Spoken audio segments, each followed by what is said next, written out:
ভোটের দিন থেকে রাস্তায় বেরিয়ে একাধিকবার আক্রমণের মুখে দিলীপ ঘোষ, কিন্তু অন্য প্রার্থীদের ক্ষেত্রে এরকম দেখা যায়নি। কি দিলীপ ঘোষকে টার্গেট করছে নাকি? দিলীপ ঘোষ নিজের জোরে জেতে, বাকিরা পার্টির জোরে ছেড়ে দিয়েছেন, সব লড়াই করছেন না অনেকেই। ওরা ভেবেছিল যে বর্ধমান সিটটা এমনি জিতে নেবে আর গুন্ডাদের দিয়ে নিয়ে জিতে নেবে। দুটোই আমি বাধা দিয়েছি, কি প্রথম থেকেই বলেছি আমরা ছাড়বো না, জিততে এসেছি, লিড বাড়াবো। আর যেখানে যেখানে গুন্ডারা বদমাইশি করতো তাদের সামনে আমি দাঁড়িয়েছি। আমি যে চুপচাপ চলে আসতাম, কিছুই হতো না, আর লোকে বেরিয়ে ভোটও দিত না। বর্ধমানের ইতিহাসে এত পিসফুল ভোটিং হয়নি কোনোদিন, কাল যা ভোট, সেদিন যা ভোটিং হয়েছে। দাদা, যাদবপুর কেন্দ্রে অবনী কুমার মণ্ডল, বিজেপির তিনি কার্যকর্তা, আপনিও চেনেন, এবং তিনি সিপিএম থেকে বিজেপিতে এসেছিলেন 2013 সালে, এবং তিনি নির্দল হয়ে দাঁড়িয়েছেন এবং এখনও তিনি সাংগঠনিক পদে রয়েছেন। না, আমি তো চিনি বলে মনে পড়ছে না, দেখলে হয়তো চিনতে পারি। তো অন্য পার্টি থেকে এসছেন কেউ, এমন কিছু কার্যকর্তা নয়, দাঁড়িয়েছেন, তার দাঁড়ানোর ইচ্ছা হয়েছে।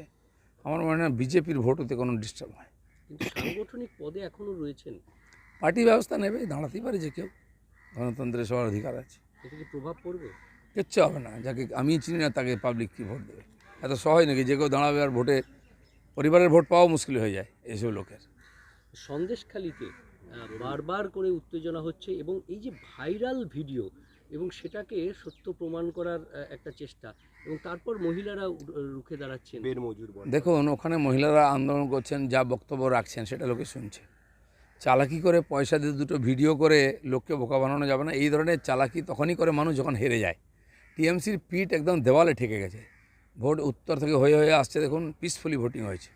আমি তো মনে হচ্ছে 11 সালে হওয়া তো ভালো ভোটিং হয়নি, যা হচ্ছে সেটা ওরা বুঝতে পেরেছে। রাস্তা নিয়ে মমতা ব্যানার্জির ভাষা শুনুন না, কী না বলছেন। শেষে আমি বলেছিলাম ইভিএমকে ধরবে, এখন ইভিএমের উপরে দোষ চাপাচ্ছেন।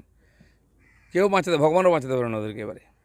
আপনারা বলছেন জায়গায় জায়গায় আপনিবার 400 পার, আর দিদিমণি সেখানে বলছেন কালকে দাঁড়িয়ে আপনিবার পগার পার। দিদিমণি যে ভাষণটা দিয়েছেন কি 300 কত নাকি সিট পাবে, আমি বলছি আপনার ভাই শাহজাহানের টাকার অঙ্ক যত বাড়ছে আপনার ভোট তত কমছে।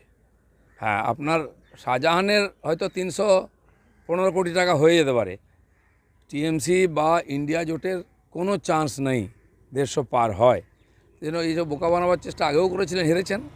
1 ডজন সিট কমেছিল, এবার 1 ডজন কমলে দেখবেন শুয়ে পড়বে টিএমসি। পার্টি বলে কিছু থাকবে না, দরজা খোলার লোক থাকবে না পার্টি অফিসে। চতুর্থ ফেজ হয়ে গেল। প্রথম এসে অমিত শাহ বলেছিলেন 35 সিট পাবেন, তারপর 30-এ নাম নেমেছেন। এই চতুর্থ ফেজ হয়ে যাওয়ার পর আপনার কি মনে হচ্ছে সাংগঠনিক? দেখুন, আমরা যেখানে দাঁড়িয়েছিলাম সেখান থেকে এগোচ্ছি, আর দেখা যাক কত দূর যাই। আমাদের দিকে পজিটিভই আছে। এই যে মানুষ মন খুলে ভোট দিচ্ছেন পশ্চিমবাংলায়, তাতে টিএমসির টেনশন বাড়ছে, বিজেপির ভোট বাড়ছে, সিট বাড়ছে। চলুন, আরেকটা আছে না, এখনও আসছে মেসেজ নাকি? মিঠুন সভা থেকে বলছেন বাংলাকে কাংলা কাংলা বলছেন সভা থেকে, মূলত ওই লক্ষ্মীর ভাণ্ডার যে ঠিকই তো, যেখানে 500 টাকা দিয়ে লোককে বাঁচিয়ে রাখতে হয়, তো কাঙাল ছাড়া কি আছে? মোদিও দিয়েছেন, রেশন দিয়েছেন। যখন সংকটে পড়ে সারা দুনিয়া, অন্য দেশকেও আমরা পাঠিয়েছি, খাবার দাবার, ভ্যাকসিন সব পাঠিয়েছে, ওষুধ।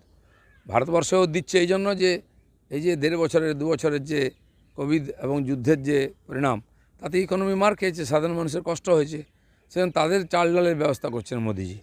এখানে কেন 500 টাকা প্রতি মাসে দিতে হচ্ছে? তার মানে লোকের হাতে পয়সা নেই, ইনকাম নেই, চাকরি নেই, বাঁচিয়ে রাখতে হচ্ছে ডোল দিয়ে। এর থেকে বোঝা যাচ্ছে যে কাঙাল হয়ে গেছে বাংলা। Thank you.